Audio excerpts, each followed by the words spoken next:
Love as an emotion or concept is something that I've always struggled to associate or relate with. Hence, any piece of media that is firmly based around that really interests or intrigues me. Maybe it's because I never had the privilege to experience those feelings in my life. For me, the magical unconditional love is something straight out of the fairy tales, a mystical sensation that is always talked about but can be rarely seen in reality. Which is why I tend to avoid watching films that are over-romantic in nature. That's not to say that a single sign of affection in a particular scene is enough to make me disdain that entire film or so. The Haunting of Bly Manor, in its base, is a love story, and I adore that to pieces, even if it will always be perceived as a weaker version of Hill House and forever live under its gloomy shadow, even though they aren't correlated by any means. Love is ever present in the works of Mike Flanagan. It doesn't matter if you look into his newer series or his older films. In its core, the message always revolves around love and how that makes us surmount the turmoil that life brings with it. And he's one of my favorite directors in the horror genre in our current timeline. The fashion in which he conducts and constructs his stories perfectly align with what sort of horror I'm usually after or search for. The reason why his projects work for me is because he doesn't present love as the answer that ends all of our worries, or forces that upon the viewer in an annoying or pretentious manner that most rom-coms and dramas suffer from. Another director that uses this emotion in a fascinating style is by showcasing the obsessive side of it, as they tend to overlap quite frequently and is only differentiated by a fine line involving emotional or physical control over other. And that is the famed South Korean director Park Chan-wook, with a vast filmography that spans over 3 decades, in which his critically acclaimed Vengeance trilogy was what bestowed him with worldwide recognition. Known for his striking visuals, colorful cinematography, and extreme themes, his films are notorious for leaving long-lasting effect on the viewers way after they have witnessed the wickedness of his mind. However, there are 2 more aspects that exist in his thriller titles that are usually underlooked, mostly together in the forefront or acting as a background to support the purpose of the characters who happen to find themselves in various complicated predicaments. That being love and obsession. No matter which film you decide to delve into, all of them feature either both or one of these emotions. He uses it to help us sympathize with the protagonist and what they get up to, as it tends to get violent pretty quickly in the plots of his films, which leaves the spectator with conflicting feelings about the core characters. No one is righteous with their moves. What separates them is the motive behind their actions. In sympathy for Mr. Vengeance, Ryu, in the search for a suitable kidney for his sister's operation, contacts a group of black market organ dealers in the hopes to offer one of his own to acquire a preferable type. But it leaves him empty-handed as the dealers disappear with the kidney and the severance money. With no means to raise the funds, his girlfriend suggests to kidnap the young daughter of the company's president under whom he worked before being fired. Ryu's love for his sister and his desperate desire to complete her transplant to save her by any means ultimately leads him to his demise. Yet, you can't blame him or others for what they did, only how they did it.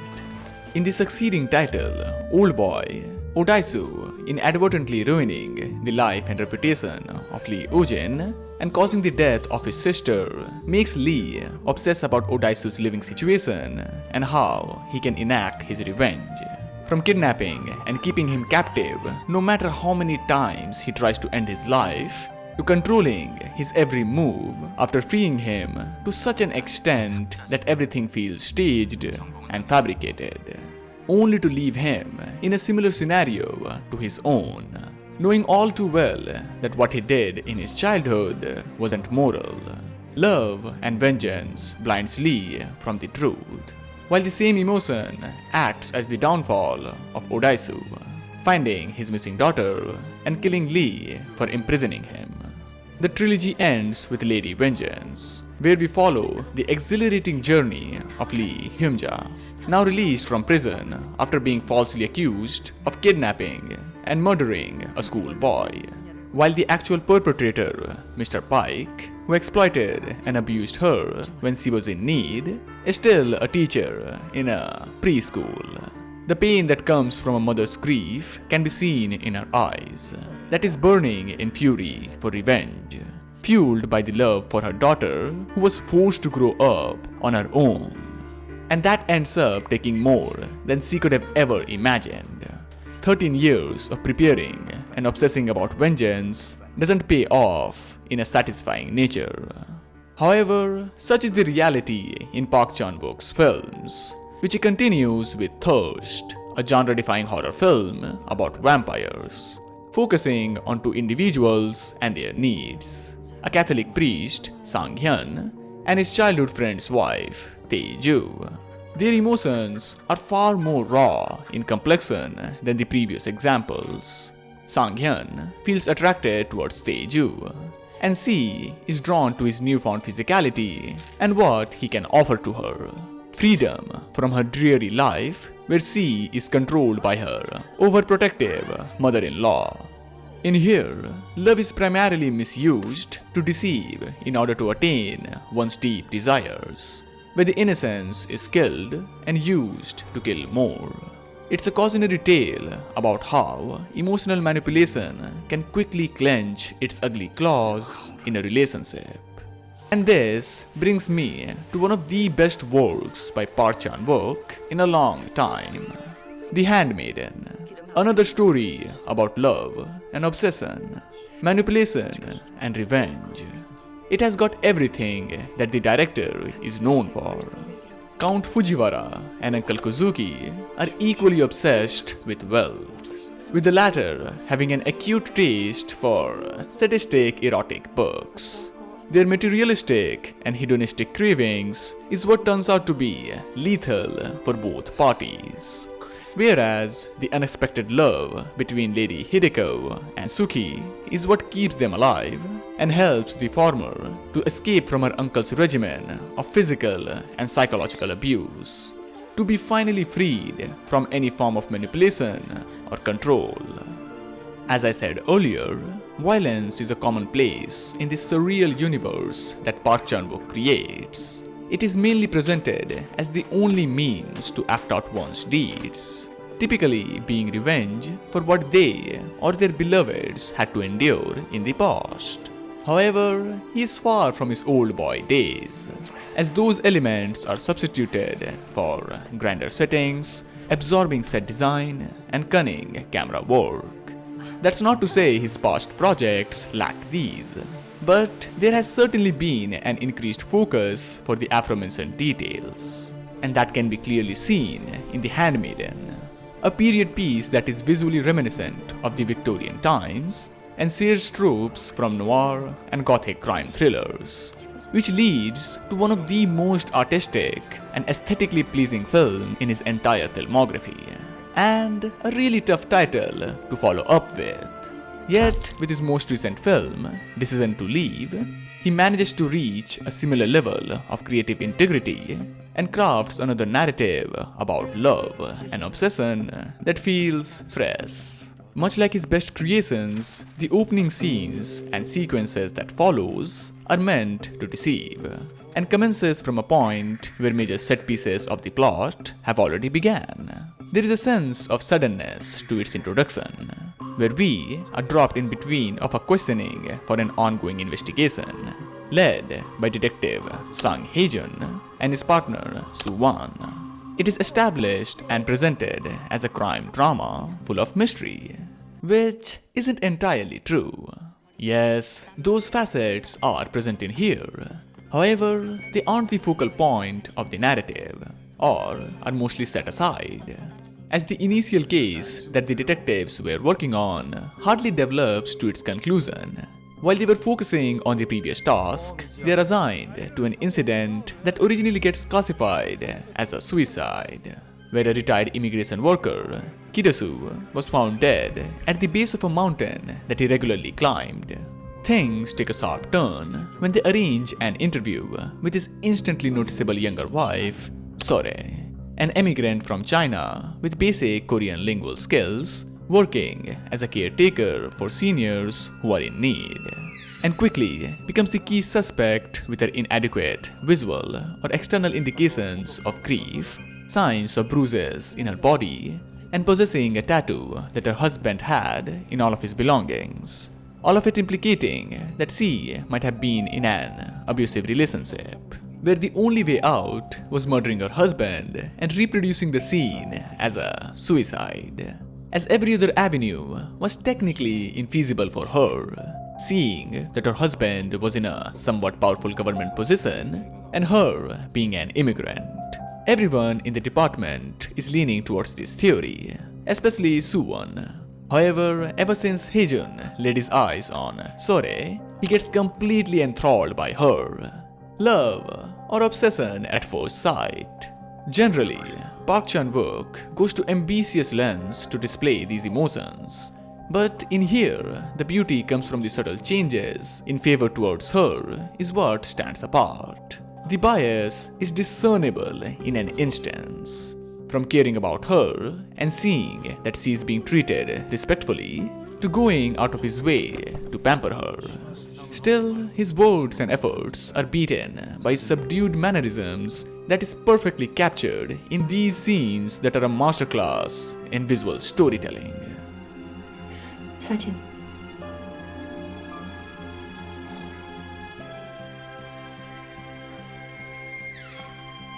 독한 거. 더 수시간 없을 땐 웃어요.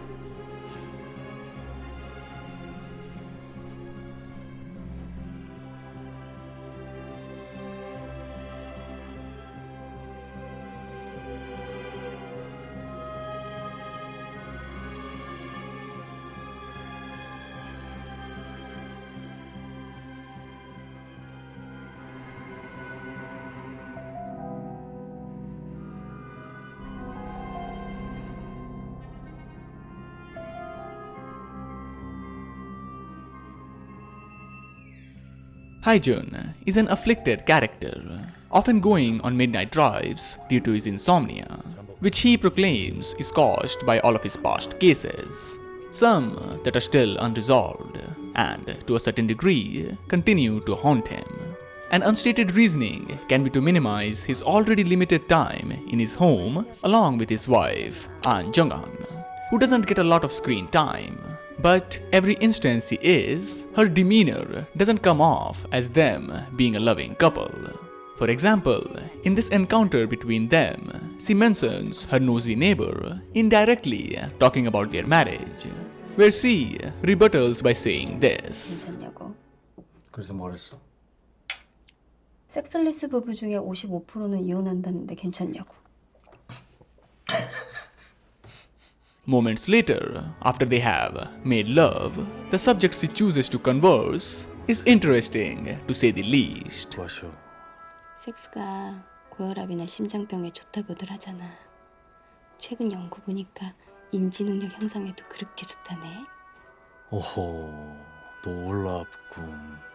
Intimacy not out of love, but in the fear that if they don't, their marriage is gonna become a statistic for divorce. She is immensely afraid to lose that than the spark they once had, continuing it for physical and mental benefits rather than affection.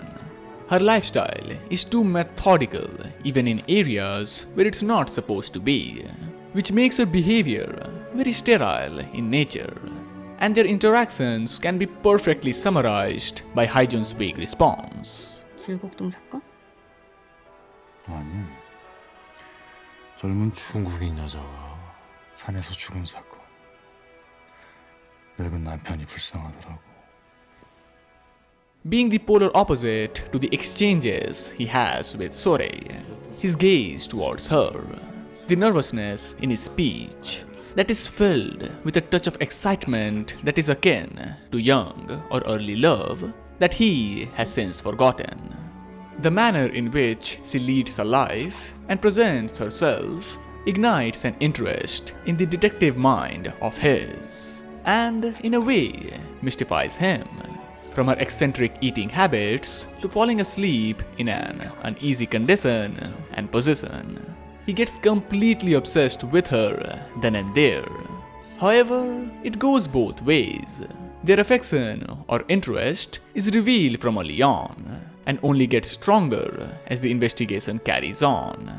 They seem to actually care about each other, but don't feel comfortable enough to make those feelings overtly apparent, not letting their guard down because of their marital status, which results to a couple of cold and confrontational moments. 왜 경찰을 집으로 오라 마라 합니까?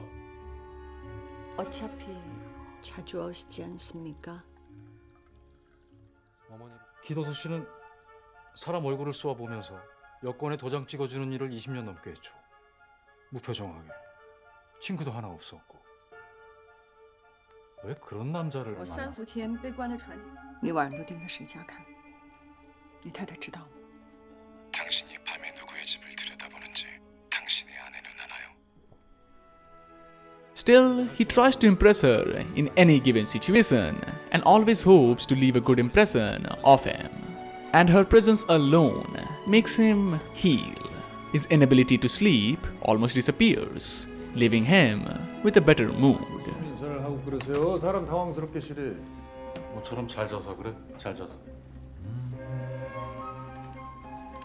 Their serendipitous compassion for each other is astoundingly unique. For Sore, love holds a different meaning. Saying the phrase 사랑해. is nothing more than mere hollow words. Hence, she never entertains this question by Haijun.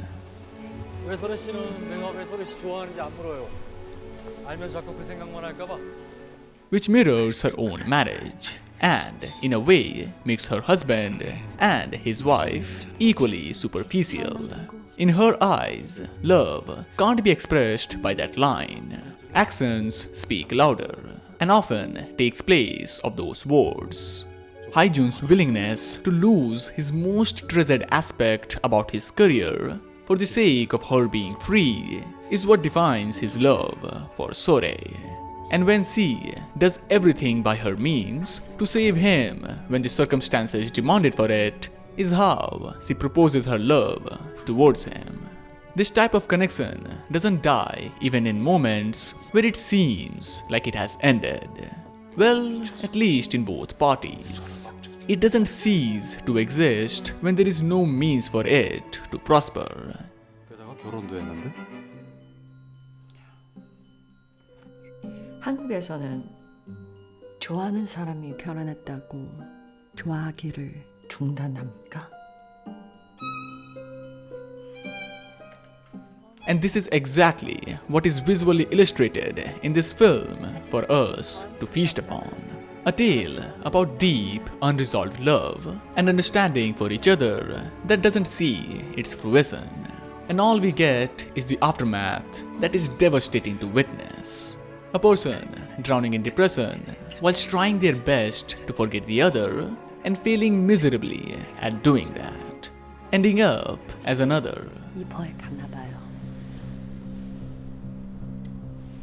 벽에 내 사진 붙여놓고 잠도 못 자고 오로지 내 생각만 해요. Decision to Leave was marketed as a murder mystery.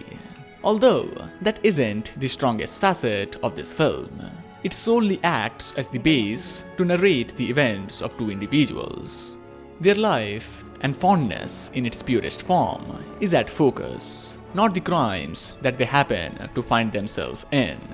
It is a story that is full of lies and deceit, but not in a way that you might expect it to be. Traits that are also common amongst the works of Park Chan-wook can be found in abundance in here. deceiving dialogues, and sly foreshadowing, mixed with the excellent utilization of parallel imagery and editing to show without telling much to convey its true and hidden motives is simply cinematic brilliance from a director at his peak technical skills, exploring emotions that mirror each other, love and obsession. 내가 언제 사랑한다고 그랬어요? 언제요?